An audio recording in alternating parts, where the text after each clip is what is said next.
Good evening. I'm Mayor Muriel Bowser. We are grateful for the donors who helped make tonight's event possible and whose generous contributions will directly support the legal needs of district residents. We know that those needs are greater now, even more than ever, as our lowest income residents bear the brunt of this public health crisis. Affording them the legal representation and assistance they need is fundamental to upholding our DC values. On behalf of all Washingtonians, I want to thank the DC Bar Foundation for all of its important work, and I hope you'll join me in supporting them as they fulfill their mission of providing all DC residents with equal access to justice. Thank you.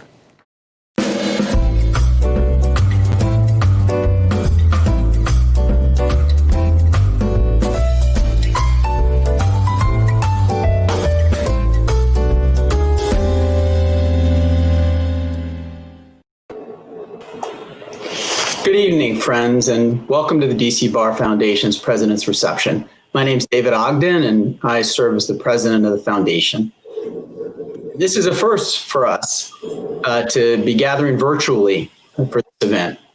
Normally, we'd be in person to share food and drinks and conversation. But we all know these aren't normal times. Like all of you, we're finding ways to adapt to the challenges at hand. The primary purpose of this evening, as in normal times, is to thank our 77 society members, all of you who have made a generous contribution to access to justice in the District of Columbia, and to provide you with an update on the foundation's work and the great work that's going on to afford access to justice to citizens here. As you may know, last fall, the board of the DC Bar Foundation established a new and ambitious goal with all stakeholders to identify unmet needs for legal assistance in DC, expand services to meet that need, transform the legal assistance network so that access to justice becomes a reality for all DC residents. A few months later, this urgent project became more urgent than ever thanks to the COVID-19 pandemic. As the need for legal assistance has increased dramatically over the last 6 months, resources have become dramatically harder to find, and state organizations have faced unprecedented barriers in delivering services. We also committed last fall to a transformation that prioritizes issues of racial justice and equity, a commitment that has also only become more urgent in this extraordinary year. Justice is at the forefront of national awareness. Legal services lawyers and their staffs have been doing amazing work every day to make differences in people's lives. And the Bar Foundation provides critical support every step of the way. But there is a lot more that needs to be done, more support that can and should be provided. So in this great world capital, blessed with an affluent and enlightened bar, a lot closer to achieving this idea of equal justice under law. As we'll discuss tonight, the contributions of individuals, your contributions, and those of your fellow 77 society members make a huge difference. This evening, we have an exciting program planned. It'll take a little more than half an hour, all told, I think. In that time, you'll be hearing from some of the key people who are working to transform the civil legal aid network and people who are doing the work in the community we live in. Kira Jarrett will speak, who's the DC Bar Foundation's CEO. DC Council Member Charles Allen will speak, who's a champion of access to justice. He's worked to appropriate public funds for civil legal aid, already making a huge difference in the lives of thousands of district residents, funds that are administered by the foundation. And he's working to expand those funds as much as possible. Four of our grantee partners will speak, folks who are on the front lines of providing direct legal aid services.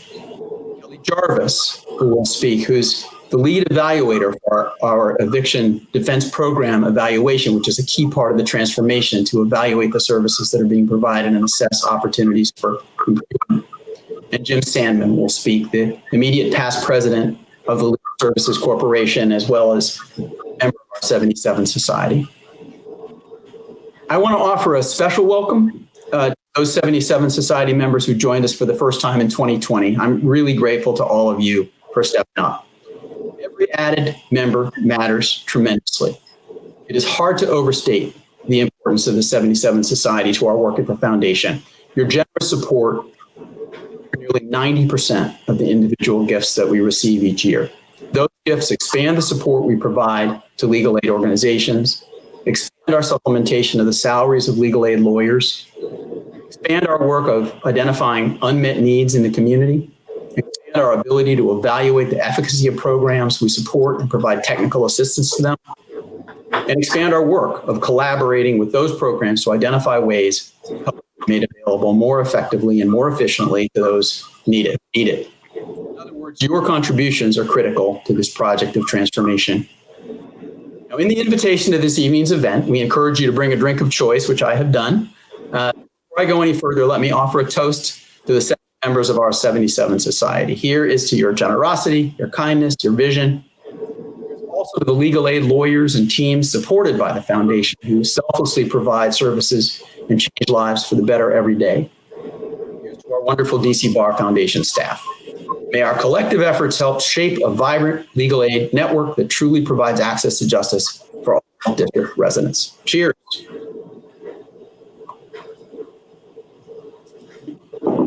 And now we'd like to share a video that provides a short overview of the DC Bar Foundation's work. Immediately after that video, we'll hear from Kira Jarrett, who's been the DC Bar Foundation CEO since 2014 and who deserves much of the credit for the extraordinary growth of the foundation in the 6 years. So let's go to the video. For nearly 40 years, thousands of attorneys in the District of Columbia have gone to work fighting for justice for the city's most vulnerable residents. These attorneys work for those facing homelessness, domestic violence, child abuse, and unemployment. They are the heart of the network supported by the DC Bar Foundation.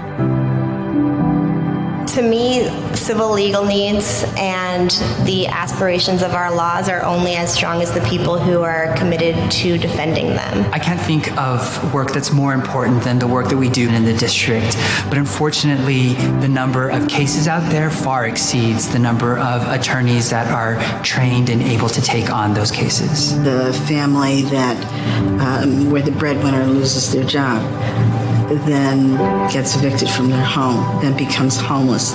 We're addressing those issues as a community and representing as many people as we can. Just because you don't have the means in order to hire an attorney does not mean that your problems are any less significant than somebody who can't afford an attorney. Access to justice fundamentally means that you can access the courts, you can defend your case, and that your ability to do that isn't limited by your income, the ability to afford an attorney at the outset.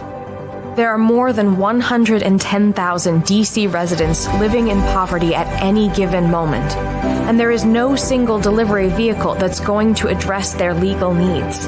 But every single one of them deserves representation. I think what DC Bar Foundation does is that it creates access not only for attorneys to do good work, but access into some of the most underserved communities in the city. Since 1977, the DC Bar Foundation has awarded more than $55 million in grants. But grant making is just a small part of our work. Not only is there the financial aspect of the DC Bar Foundation, which is immensely great, but there's also the training aspect as well. They educate attorneys, both young and experienced, and provide us with great practical skills in order for us to advocate at a higher level for our clients. More than 63 million Americans qualify for civil legal aid, but 80% of the serious legal needs of low-income Americans go unmet. In DC, that figure is closer to 90%. It's important in this 40th year that an investor comes to our table and partners with us because the need is greater than it's ever been. The stories that people share about the work that they want to do in the community and what the need is, those become more and more impassioned as dollars from other sources become threatened. So now is the time to come together and to make a difference. Without the DC Bar Foundation, many of the organizations that provide legal services in the district would not be there. The DC Bar Foundation is opportunity. Empowerment. Vital. The DC Bar Foundation stands for the perfect investment. It's the perfect investment of your resources to make a difference within our community. Improving lives, protecting families, strengthening communities. DC Bar Foundation. We invest in justice.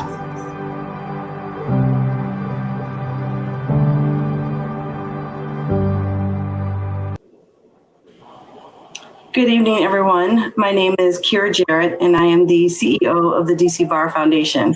Thank you so much for joining us this evening, and thank you, David, for hosting.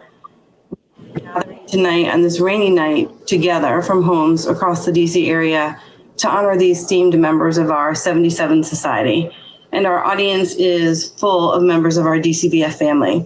We have board members, past presidents, members of our Young Lawyers Network Leadership Council, Access to Justice commissioners, members of the Council of the District of Columbia, and others. And I just want to thank you for being a part of this evening's festivities and for being a part of our work throughout the district. Named in honor of the year the DC Bar Foundation was founded, the 77 Society recognizes the generosity of our donors, as well as the impact your support has had on district residents with low incomes in need of civil legal aid. Membership in the 70 Society is extended to individuals whose gifts to the foundation total $1,000 or more each fiscal year. And as members of our 77 Society, you receive special benefits as thanks for your generosity. These benefits include recognition by class and tier on our website and our annual report, and also in the Washington Lawyer, an invitation to this annual event, our President's Reception, and an invitation to participate in other foundation events like grantee site visits and meetings with our evaluator, and then also advance notice of special program updates. One of our inaugural board members from 1977 remains active with the foundation today, and I want to say a very special thank you to Dan Resnick, the president of the 77 Society. And if I could cue applause here, I would. But I also want to give a very special welcome to the newest members of the 77 Society, and that's our class of 2020. So please join me in welcoming the following individuals into the 77 Society, whose names appear on the screen, and several of whom are with us this evening. And so I understand that Connie Bertram, Bruce Berman, Daniel Reyes, Jeffrey Failing, Karen Lash, and Meryl Grenadier are all with us. And I also want to thank the 77 Society classes of 2017, 2018, and 2019 for your continued support of our work. And those are scrolling on the screen as well. And you'll notice our tiers. And so a special thank you to those who've given $10,000 and above, who are part of our Pillars of Justice. I wanted to take a moment to talk about our strategic vision for the district, which David mentioned. In 2019, we developed a new strategic goal, and that is to transform the Civil Legal Aid Network, working closely with all stakeholders so district residents have a fair and equal legal experience. And we were very intentional about using the word network within our strategic vision. And I thought you may be asking yourself, well, what exactly is a network and why is that important? And in its most simplest terms, a network is comprised of individuals from separate organizations working voluntarily together toward achieving a compelling, challenging, and urgent shared purpose. They are important because they facilitate collaboration, which ultimately brings better legal results for our DC neighbors in need. And there are two foundation-funded legal aid networks in the district now that I wanted to highlight for you tonight as illustrations. And so the first one is our newer one. It's the Family Law Learning Network. It's an emerging network that began in February of this year. And it's made up of 6 of our family law grantees. And they have focused on learning from each other and collaboratively building their capacity to use data and evidence to improve their legal practices. And then the second network that I wanted to highlight is our Landlord-Tenant Legal Assistance Network, which began in December of 2019 and includes 6 grantees who are part of our publicly funded, I'm going to say this slowly because you'll hear it several times throughout the evening, but it's our Civil Legal Counsel Projects Program, which we have an acronym for, which is CLCPP, and sometimes we refer to as our eviction defense work. But because of their many months of work together as a network amid the COVID-19 pandemic, these organizations were able to come together to create a single phone line for tenants facing evictions, where attorneys are available to help those in need. And our original plan was to create a new in-person intake and referral system at the courthouse. But the pandemic and closing of the courts meant that the network had to shift its approach. But I cannot emphasize enough just the importance of this network approach and the opportunity to help more district residents through this single intake. These are just two examples of how the foundation is focused on the district's civil legal aid network and why the focus on network activity is so important. I also wanted to take a moment to share with you how the foundation has pivoted during the pandemic. Like many others in the district's legal aid network, we've had some pretty major shifts since March. Our office physically moved in July, we downsized, and our whole team has worked remotely full-time since March and will continue to do so until at least January of 2021. Fortunately, we've been able to continue almost all of our work over the last several months with little interruption. In addition to supporting our staff during this time, the Bar Foundation is committed to supporting our grantees and their clients as they face unprecedented challenges in the wake of COVID-19. In July, we awarded $100,000 in COVID-19 response grants to 9 legal aid organizations in the district. And these 9 grants range from $5,000 to $25,000. And we prioritized requests addressing issues in 3 areas. And those were employment law, family law, and public benefits. And while these grants serve an important purpose, they are a short-term solution. And so it's really important to remember that a robust legal aid network with the capacity to serve all of our neighbors in need will be critical to the district's recovery from the pandemic. So thank you again for joining us tonight and for supporting the DC Bar Foundation. I hope you enjoy the evening. Thank you, Kira. Next, we'll hear from DC Council Member Charles Allen, who has represented Ward 6 since January 2015. He also chairs the Committee on the Judiciary and Public Safety. At capacity, he's been a formidable advocate for public funding necessary to build a strong civil legal aid network. Thanks to Councilmember Allen's leadership and of allies on the council, public funding for legal aid in the district, which the Bar Foundation administers, has expanded significantly over the past several years, and even expanded in the current fiscal year, despite the budgetary challenges posed by COVID-19. We're optimistic that with Councilmember Allen's leadership, we'll see further increases in these critical appropriations as the economy recovers and the budget pressures hopefully recede. So take it away, Councilmember Allen, and many thanks.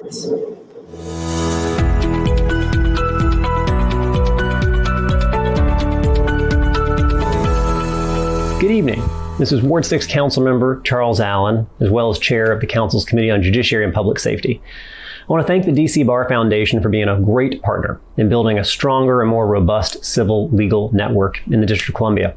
This work gets at the core of so many of the challenges that our city faces and our society and all that we're wrestling with: a home, family, safety, financial stability. I suspect that everyone here already knows when it comes to civil legal proceedings, there's an enormous gulf in representation based solely on how much money you have to afford sound legal representation. Now, during my time as the chair of this committee, I've made it a budget priority to fund and expand the Access to Justice initiative, including this year when we were able to restore proposed cuts and expand funding to Access to Justice programs even further, including the district's historic right to representation in eviction proceedings. When we fought to get that bill passed, I remember there was a really shocking statistic. In any given eviction, 9 out of 10 times the landlord will have an attorney, while less than 1 in 10 cases, you'll find the same thing for a tenant. So setting aside the specifics of any case, we know that's what our justice system should look like. To me, this funding is seed money. It's an investment in a more just future. It represents just the beginning of the district's effort to balance the scales of justice and to right historic wrongs. You know as well as I do that too often the deck is stacked against our neighbors who don't have the time, the income, or the ability to mount a legal defense, to stave off eviction, to fight workplace issues, or to keep their family together. But you all do. The members of the DC Bar Foundation work pro bono. They represent district residents in these cases, and those who support the work, you are helping one person at a time to chip away at generations of inequality. It would be impossible to talk about the DC Bar Foundation and the civil legal aid removed from the cultural moment that we're living through right now as Americans, as we once again try to grapple with our history of racism and racial inequity. I know that it can feel daunting to think about these cases individually and the number of people who may not have been lucky enough to find their way into help. It can feel overwhelming. I know. I hope that it provides some hope that I'm with you. I'm committed to expanding our right to civil Gideon. As an elected leader, I know this is an area where we can make a big difference in getting closer to our ideals of a legal system that is truly centered on fairness and justice. And I hope as you look around this evening that you recognize there's a lot of good people putting in really long hours and making big sacrifices to ensure this work continues, working shoulder to shoulder with all of us.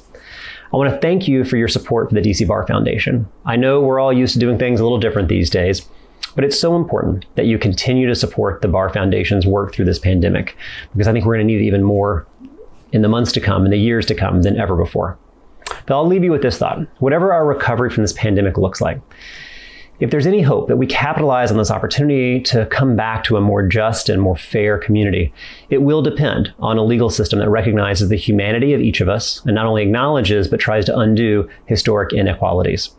You're all making this work possible. I'm grateful for it. I also stand with you as a friend in this work to get the job done. So thanks everyone, and again, thank you so much to the DC Bar Foundation. We're so incredibly grateful for the partnership that we have with the council. And so thank you to Councilmember Allen for those words. I also want to take a moment to have you hear directly from 4 of our key partners. Each of them is providing valuable frontline legal aid services to district residents, and they speak to us about the challenges of serving clients during the pandemic, the benefits of working in networks, and how support from the Bar Foundation makes a difference in their work. And so you'll hear from them in the following order. First up is Laura Brown. She's the Executive Director of First Shift Justice.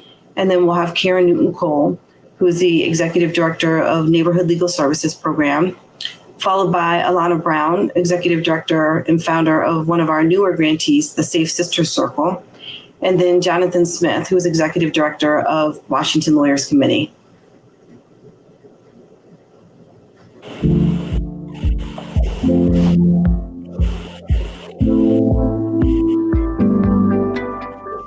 My name is Laura Brown, and I'm the Executive Director of First Shift Justice Project. I'm delighted to be with you here for a few minutes to talk to you about First Shift's work and to talk to you about the critical role that the DC Bar Foundation has played in that work.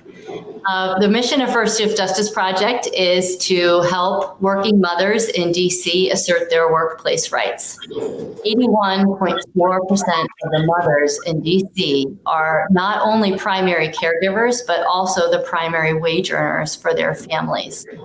And yet the workplace culture in our country does not recognize the dual role they play, and that exposes them and makes them more vulnerable to job loss.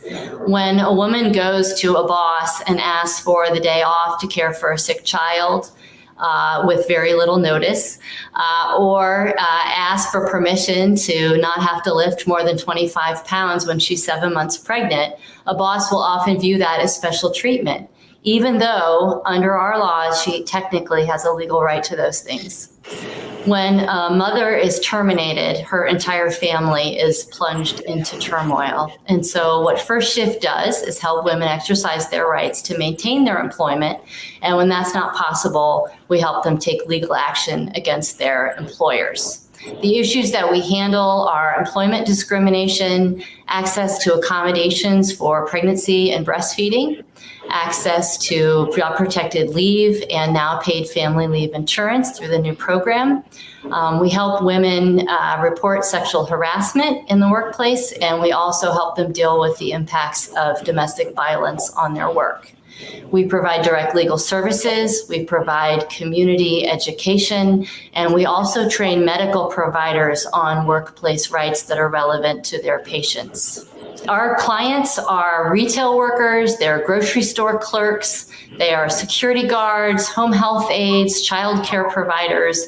And when the pandemic hit, they were almost all across the board either laid off or they were told that they were essential workers and required to report to work, regardless of the risk of contracting COVID to themselves or their family's vulnerability to COVID.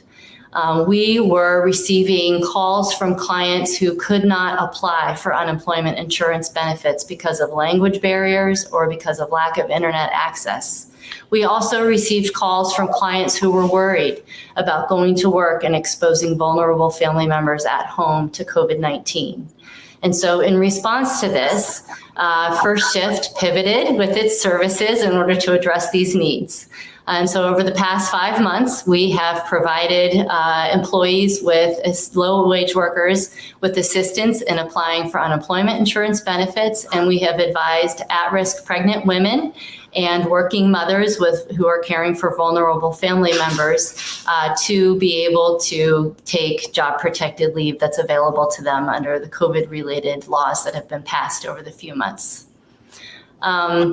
As far as the DC Bar Foundation, they have been present in our lives as an organization from the very beginning. Before First Shift was even founded, I called Imoni Washington at the DC Bar Foundation and asked for her advice. In 2016, about 2 years after founding, we received our first big grant from the DC Access to Justice program, and were able to hire our first part-time staff person. We now have 3 full-time employees. We're about to hire a 4th coming in this fall. And we are deeply grateful to the DC Bar Foundation for its belief in our mission and its value to our community, and also for, of course, its investment in our work. Thank you.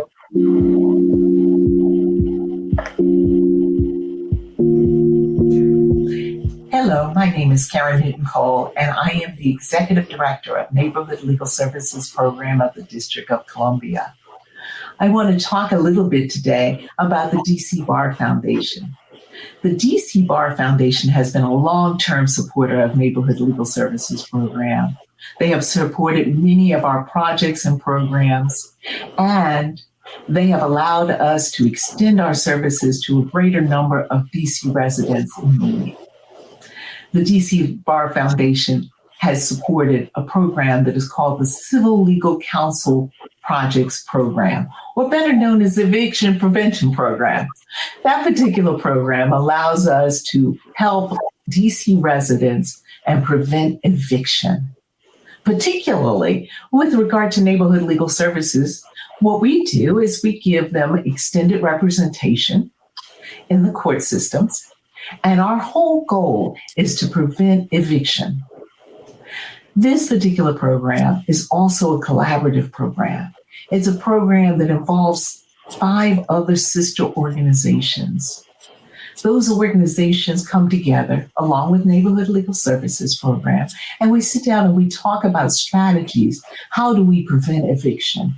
How do we get the best our clients can possibly get from the system? We want to combat injustices that are embedded in the system. We want to combat inequities that are visited upon our clients based upon racial pieces.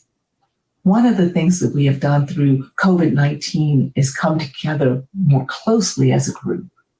And we've established a single point of contact, which has been the landlord and tenant land, or LNT land as we call it. That single point of contact allows people who are threatened or who need housing help to call the landline and get one of the legal services organizations. And if one legal services organization can't help them, another will help them. All of this has been possible through the DC Bar Foundation.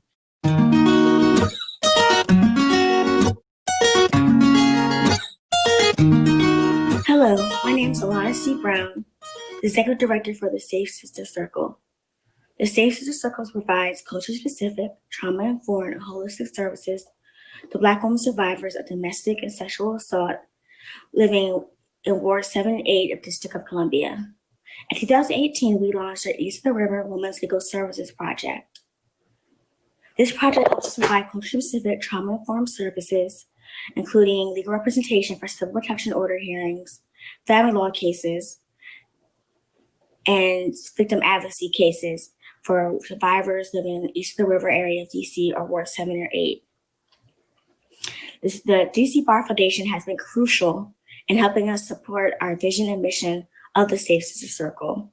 Their general grant has helped us with operating costs, transportation costs, case documents, services for clients, and any other court-related expenses and transportation.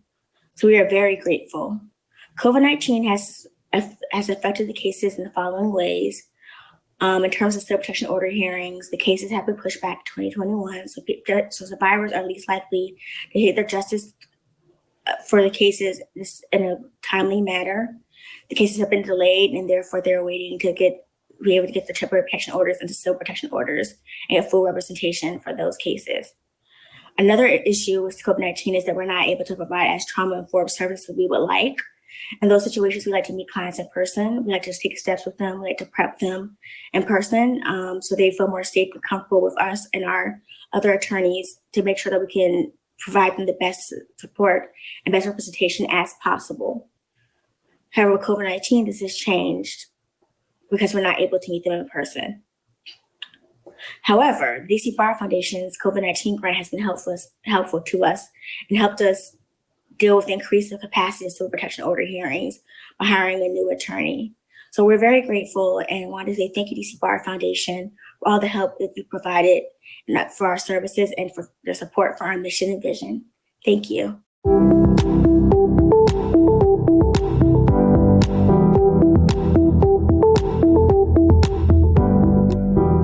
The District of Columbia is a tale of two cities, characterized by profound racial inequality in wealth and income. The roots of this inequality are many and deep, but injustice in the workplace is one of them. Access to good-paying jobs is elusive for far too many people of color because of discrimination based on race, our record of contact with a racialized criminal legal system. Compounding this discrimination, low-wage work is often insufficient to ensure housing and food security. Prior to COVID-19, 1 in 4 low-wage workers experienced wage theft each year, and far too many low-income families could not make ends meet on the pay of a full-time worker. The Washington Lawyers Committee for Civil Rights and Urban Affairs is able to meet the legal needs of these workers with the generous support of the DC Bar Foundation. In non-pandemic times, the committee operated 7 walk-in clinics throughout the city each month to assist hundreds of low-wage workers each year with advice and brief assistance. Some of these cases were developed into high-impact litigation to address systemic issues that emerged from the intake. Since the advent of COVID-19, we have moved these clinics online and continue to serve more than 20 low-wage workers each week over the phone or on Zoom. The need for legal counsel and the racial effects of an unfair job market have only grown more extreme with COVID and the resulting economic recession. Workers of color are the first to lose their jobs, are more likely to be frontline workers in risky workplaces, or face exploitation by unscrupulous employers.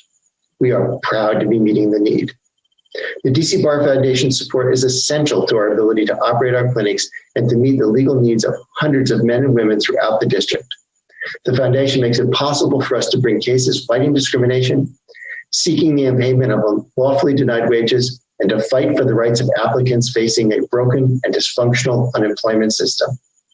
On behalf of the clients, staff, and board of the Washington Lawyers Committee, thank you. I'm Jonathan Smith, the Executive Director of the Washington Lawyers Committee for Civil Rights and Urban Affairs.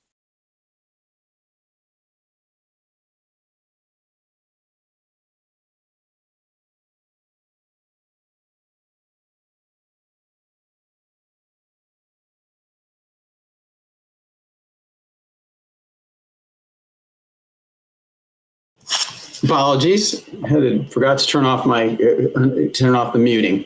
So I just wanted to thank Laura and Karen and Alana and Jonathan for those inspiring remarks. You know, their work is representative of the work of the many organizations that are supported by the foundation and by the contributions of the 77 Society in so many different areas, providing access to justice throughout the district. You know, and this is a live event, and during the course of it, we got a wonderful note from Mayor Muriel Bowser, who has sent her thanks to the donors to the DCBF for helping to provide access to justice in the district. And when you log back on and watch this a second time, when it's posted online, you'll be able to see her gracious remarks at that time. Well, next we'll hear from Kelly Jarvis, the Director of Research and Community Health at NPC Research. Kelly has been helping the foundation evaluate the effectiveness of the Civil Legal Counsel Projects Program, what she refers to as the CLCPP, which you've heard talked about by Karen, among others, this evening. It's a really critical aspect of building the Family Law Learning Network. Jim Sandman then will speak. He's known to many of you. He's a long-term partner in Arlen Porter here in town and is President Emeritus of the Legal Services Corporation and a generous supporter of the DC Bar Foundation and a member of the 77 Society. So we'll start with Kelly.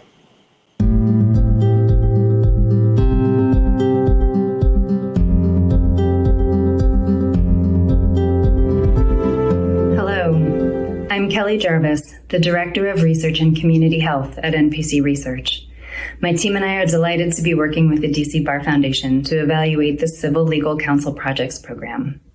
The CLCPP is a network of 6 legal services organizations working together to help low-income DC residents who are facing eviction.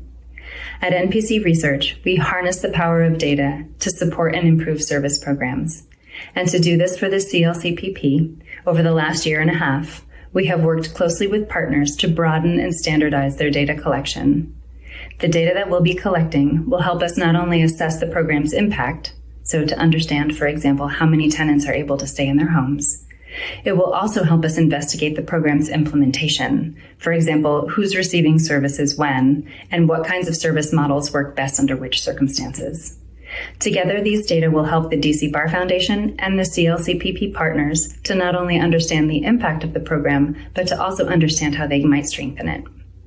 We're still early in the study, but we have a sneak peek for you of what we've been learning so far. From August 2019 to June 2020, CLCPP services were provided to more than 2,500 individuals from every ward in the city.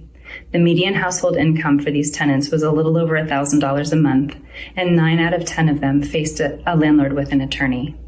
In the 8 months before the COVID-19 pandemic, when the landlord-tenant court was operational, nearly half of CLCPP clients received representation from an attorney, either limited or full in scope.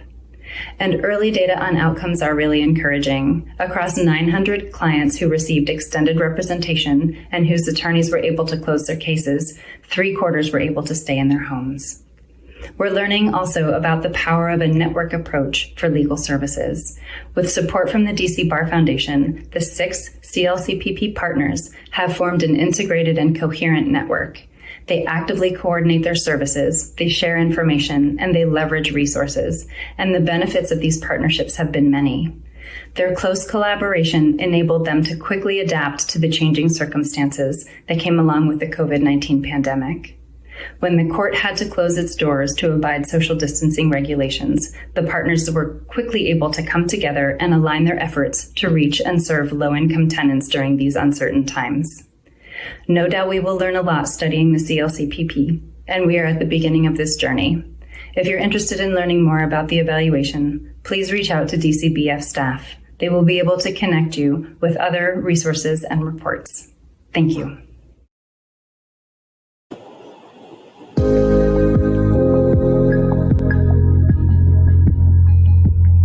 Good evening. I'm Jim Sandman. Thank you for supporting and empowering the work of the DC Bar Foundation, the largest funder of civil legal aid in the District of Columbia. Investing in the DC Bar Foundation is both important and smart, never more so than now, for 3 reasons. First is the magnitude of the need.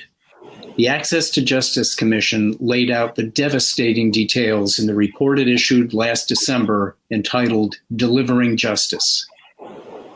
88% of tenants in eviction cases in landlord-tenant court don't have a lawyer. 88% of plaintiffs in domestic violence cases don't have a lawyer. More than 80% of both plaintiffs and respondents in family court cases don't have a lawyer. These numbers don't begin to tell the entirety of the story. These are matters that involve the most basic of human needs: the roof over your head, shelter, protection against wrongful evictions and foreclosures, personal safety, protection against violence and abuse, family stability, child custody and child support, guardianships and adoptions, and economic subsistence, being able to access the support necessary to put food on the table, to clothe your family, to make sure they have access to health care. These needs have always been great, but they're even greater now because of a pandemic that has had a disproportionate effect on our communities of color. I believe that the economic circumstances we're in now and the consequences of the pandemic have made the situation described in the Access to Justice Commission's report last December only more urgent, and the DC Bar Foundation is right in the front of doing something about it. The second reason it's important to support the DC Bar Foundation, and SMART, is its wise stewardship of the funds it oversees. This is not a grant maker that just shovels money out the door.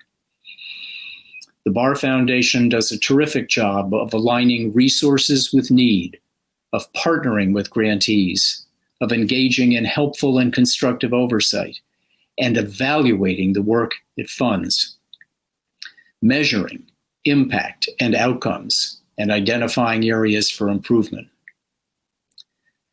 The third reason it's important and smart to fund the DC Bar Foundation is the role it plays in promoting justice in our community.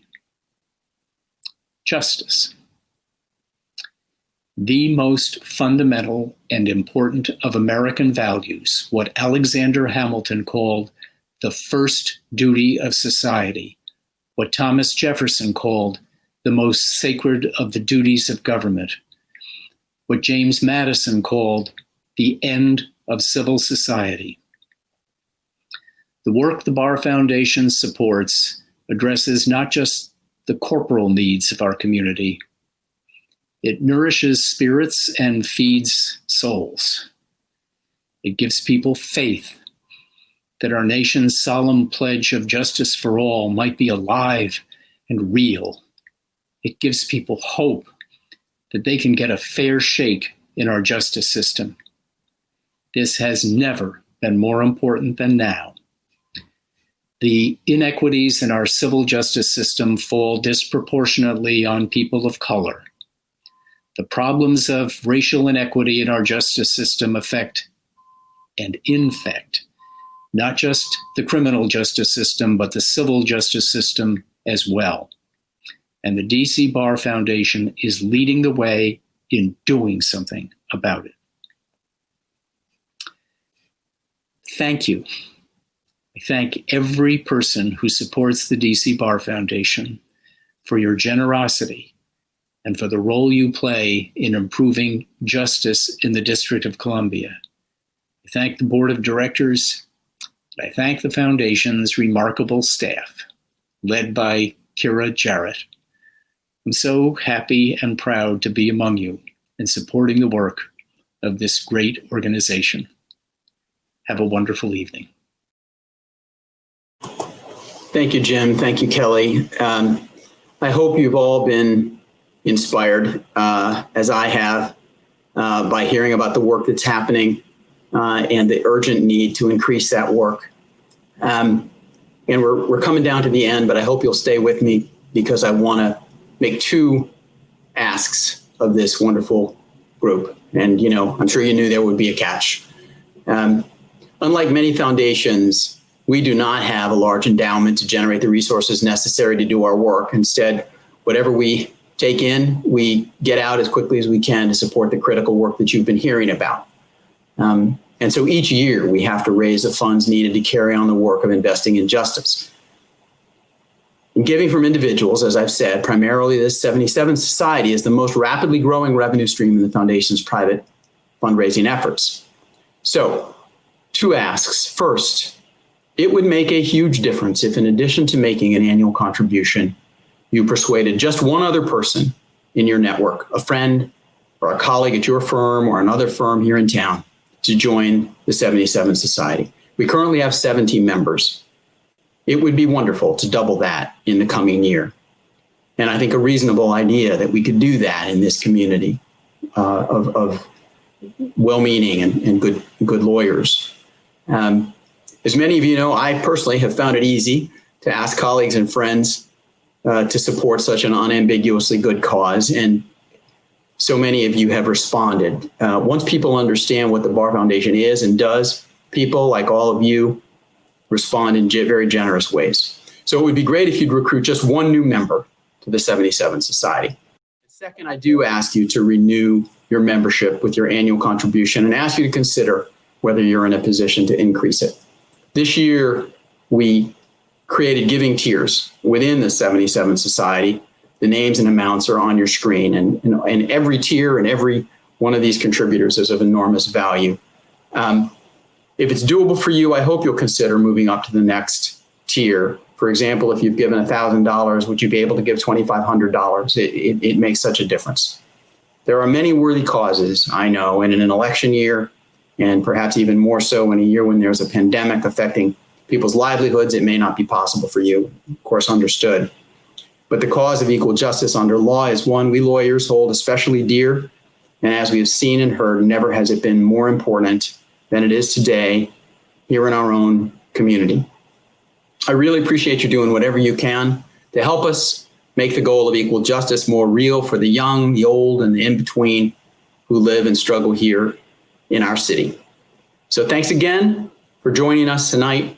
Thanks for supporting access to justice for all in DC. Have a great evening, and please stay safe.